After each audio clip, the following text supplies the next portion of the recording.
In this video, we will explore the process of producing iron or pellets from the mine to the factory.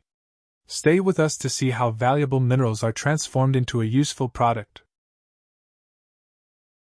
By blasting or drilling, the process of producing iron or pellets begins to extract iron ore from mines. Most iron ore is mined from open-pit mines, using heavy machinery.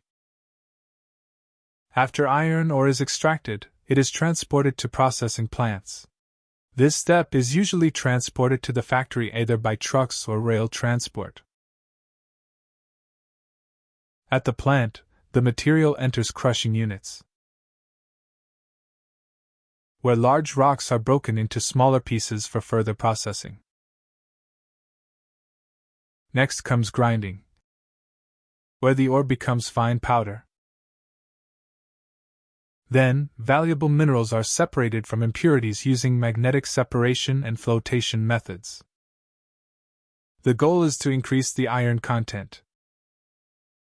Now comes pelletizing. Fine iron ore is mixed with water and binders like bentonite. The mixture is rolled into small spherical pellets. These green pellets are then dried. After drying, they are heated in furnaces. This step increases their strength and durability.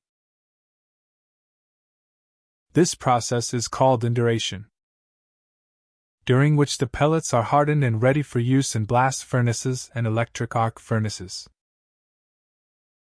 These pellets are the final product of this production process and are used as raw materials in the steelmaking industry.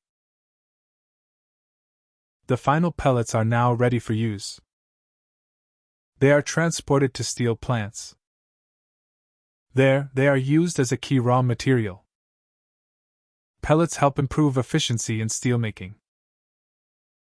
They ensure consistent quality in the final steel product and reduce impurities during the process. I hope this video has been able to familiarize you with the steps of producing iron or pellets. Thanks for watching. If you enjoyed this video, please like, subscribe, and share it with others who might find it interesting. Drop a comment below if you have any questions or suggestions for future videos. Stay tuned for more industrial insights, and we'll see you in the next video.